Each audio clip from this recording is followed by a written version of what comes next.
Assalamualaikum warahmatullahi wabarakatuh. Saya Ulan Septiani, saya dari Prodi Pendidikan Ekonomi Universitas Pancasakti, Bekasi. NIM 18720500062 dengan dosen pengampu Bapak Son Haji SHG MM. Di sini saya akan menjelaskan tentang hikmah marifatullah. Marifatullah artinya mengenal Allah Subhanahu wa taala atau mengetahui Allah Subhanahu wa taala. Mengenal Allah Subhanahu wa taala bukanlah mengenali zat Allah, karena hal ini tidak mungkin terjangkau oleh kapasitas manusia yang terbatas.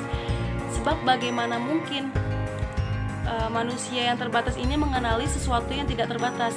Contohnya, segelas susu yang dibikin seseorang tidak akan pernah mengetahui seperti apakah yang telah membuatnya menjadi segelas susu. Marifat berasal dari kata arafa, ya'rifu, irfan, ma'rifat, yang artinya pengetahuan dan pengalaman. Dan dapat pula berarti pengetahuan tentang rahasia hakikat agama, yaitu ilmu yang lebih tinggi daripada ilmu yang bisa didapati oleh orang-orang yang pada umumnya. Marifat adalah pengetahuan yang objeknya bukan pada hal-hal yang bersifat zahir, tetapi lebih mendalam batinnya dengan mengetahui rahasianya. Hal ini didasarkan pada pandangan bahwa akal manusia sanggup mengetahui hakikat ketuhanan dan hakikat itu satu dan segala yang terwujud. Selanjutnya, marifat digunakan untuk menunjukkan pada salah satu tingkat dalam tasyawuf. Marifat muncul seiring dengan adanya istilah tasawuf, di mana dalam tasawuf itu dalam hal ini para sufi berusaha melakukan pendekatan dan lebih mengenal kepada Allah Subhanahu wa taala untuk mencapai tingkat marifatullah yang tinggi.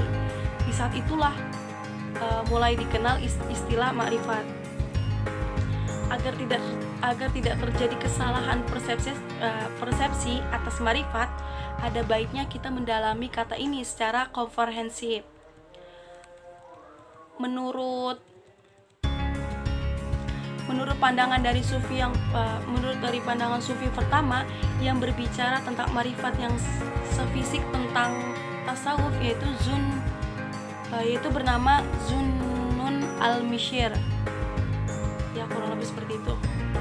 Beliau berpendapat bahwa marifat sufistik pada hakikatnya adalah irfan atau ghanas. Tujuan marifat menurut beliau adalah berhubungan dengan Allah, musyadah terhadap wajah dengan kendalinya jiwa yang bersenang kepada eksistensi yang tidak inher. Wasilahnya dan muhajadah oleh spiritual.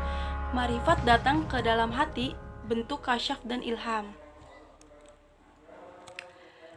Dalam arti sufistik, marifat diartikan sebagai pengetahuan mengenai Tuhan yang mengetahui hati dan sanubari. Pengetahuan ini lengkap dan jelas sehingga jiwa merasa satu dengan Allah. Dan di sini saya akan menjelaskan tentang definisi makrifat. Makrifat arti secara umum adalah yang dilakukan orang alim yang sesuai dengan maksud dan tujuan ilmunya sendiri. Makrifat menurut para ahli fikih, setiap ilmu itu makrifat. Makrifat itu ilmu. Setiap orang alim arif dan setiap arif itu alim.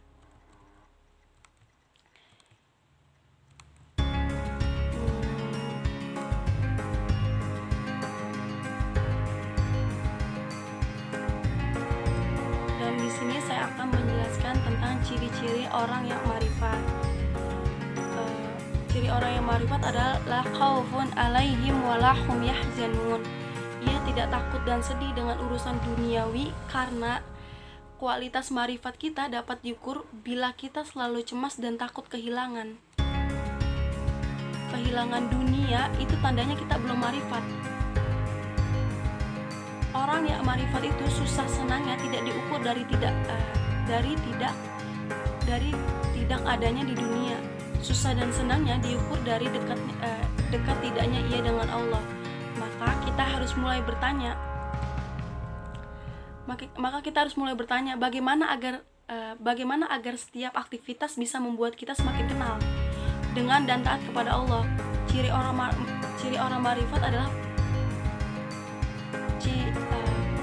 contoh ciri orang makrifat paling tidak dapat diukur dengan ibadahnya. Contohnya yang pertama, menjaga kualitas ibadah.